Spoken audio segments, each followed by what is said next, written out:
No, yo desde luego siempre que me hablan de maoísmo en el cine pienso en Soñadores de Lo iba a Bertolucci, ¿no? decir, es que lo iba a decir, es una película que queremos mucho también y Sí, se el otro día la vi, retrata. mira, una película además que fue muy atacada por la crítica, curiosamente.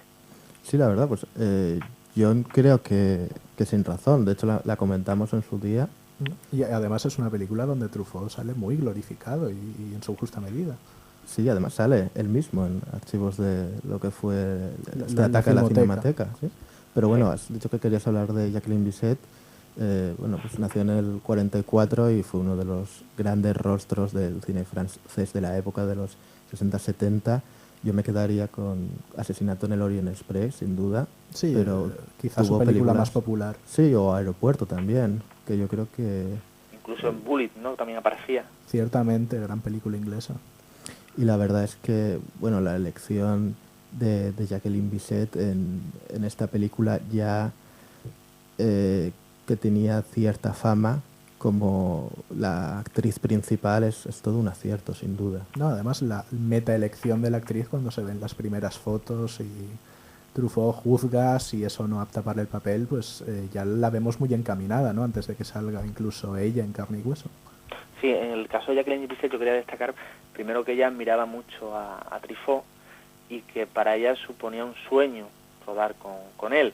De hecho, ella tenía cobraba por película unos honorarios bastante inaccesibles para la noche americana, y ella los rebajó para poder trabajar con Truffaut, que ella decía que era el cineasta que más admiraba junto a Bergman. Fijaos un poco, porque aquí estamos hablando precisamente de dos directores de cine que podemos también contraponer un poco los sentimientos, ¿no? con un cine mucho más intelectual como el que desarrolla Bergman. En el caso de Jacqueline Bisset yo quería destacar que fue una actriz que no tuvo suficientemente de suerte, una actriz que a mí me gusta mucho, tiene una presencia en pantalla maravillosa, unos ojos verdes también realmente, ¿no?, atrayentes, pero aparte de eso, creo que en pocas películas consiguió ser filmada como Truffaut lo consigue en La Noche Americana. Creo que hemos hablado también en alguna otra ocasión de esa capacidad de Truffaut para filmar los rostros, ¿no?, de femeninos. En ese sentido, Truffaut se enamoraba de las actrices con las que trabajaba. Jacqueline Bisset es otro ejemplo de ello. Muy preclaro. Y bueno, ahí destaca eso, el cineasta sensible que era Truffaut, cuando tenía enfrente a actrices como Jeanne Moreau, como Catherine Deneuve, como Jacqueline Bisset. Casi todas ellas pocas veces estuvieron tan bien como cuando fueron dirigidas por el cineasta parisino. No, desde luego yo, si me tengo que quedar con una aparición de Jacqueline Bisset, sería con La Noche Americana. Desde luego. Y bueno, Bueno, Polanski también la retrató bastante bien, ¿no?, en sus colaboraciones, creo, igual que con Deneuve. Yo creo que en esto se parece bastante o quiere asemejarse a Truffaut.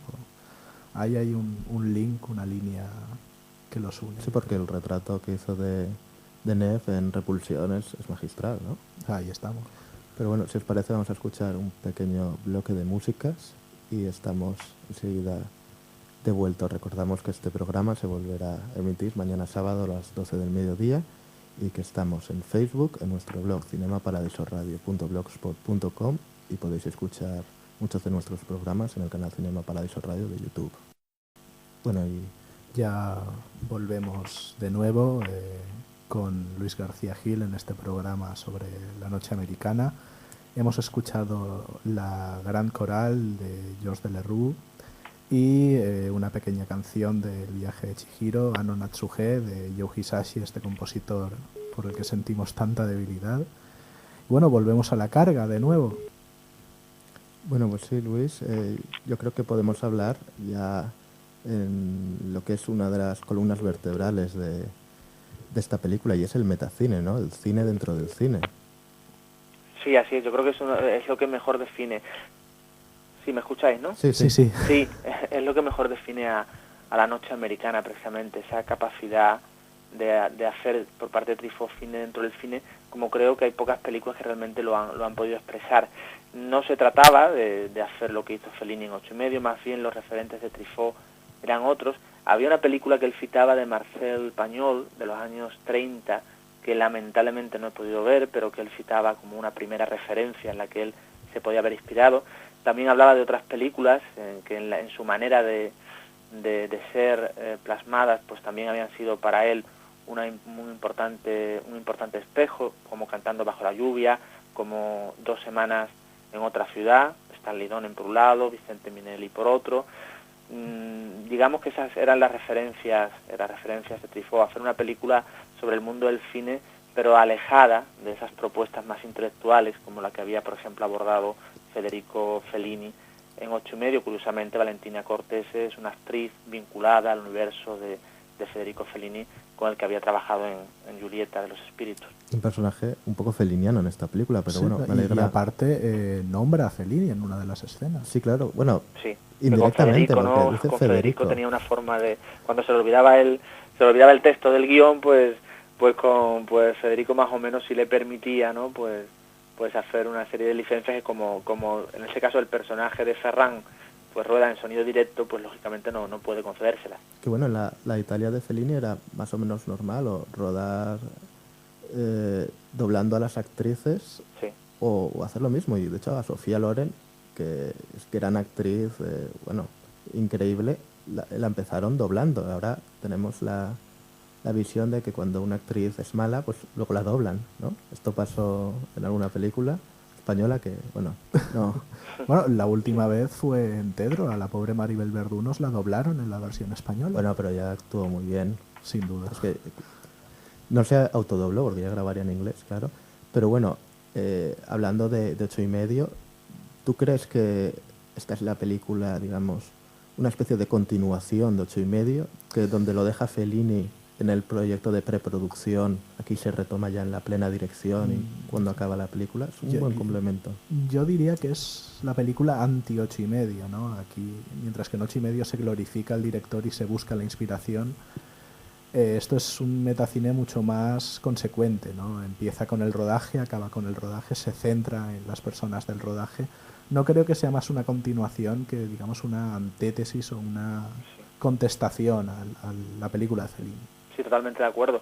La Noche Americana, nosotros cuando la vemos sentimos que hacer una película pues es una experiencia que al final resulta positiva, pese a los problemas que haya podido tener el rodaje. Es una bella oda al cine, mientras que en Fellini está mucho más ese proceso tortuoso del creador, que también lo reflejó Woody Allen, por cierto, en Recuerdos, que sí era un 8,5 a la manera de Woody Allen.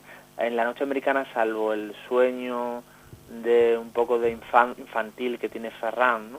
Recordándose, arrancando carteles de Ciudadano Kane, un cine donde vemos al personaje un poco más torturado, que pensamos que puede tener otro tipo de sueños que tienen que ver más con la creación de la película en sí, pero vemos que la película en ningún momento le supone a Ferran ningún tipo de problemática, ¿no? Existencial, como sí le podría suceder a Fellini si hubiese hecho una película como La Noche Americana, en la que se nos contara un rodaje. El tono también de comedia ciertamente ligera que utiliza Truffaut, que también contradice a aquellos que decían que su cine carecía de humor, también va por esa vía.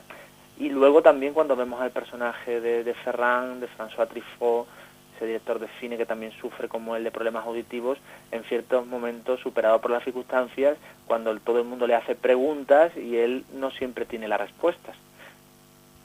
No, sí. En ese punto sí que podríamos establecer una cierta semejanza, una cierta mímesis. Es sin duda una relación interesante. Pero bueno, siguiendo con el tema del metacine, hemos intentado rastrear otros ejemplos, otros acercamientos al tema a lo largo de la historia del cine, quizá un poco para comparar con el acercamiento hecho en La Noche Americana. Se nos ha olvidado, ahora que lo has mencionado, hablar de Cantando bajo la lluvia, pero bueno, podemos mencionar a Nine, que es el musical reversionando a este 8,5 estupendo, y también podríamos mencionar pues al Hombre de la Cámara, la gran obra rusa acerca de cómo hacer cine, o quizá un poco ya dentro de los géneros hablar del fotógrafo del pánico, ¿no? Hacer metacine con visos terroríficos. Sí, desde una óptica absolutamente distinta de esta Noche Americana, ¿no? Pero realmente es un género relativamente poco explotado dentro del cine.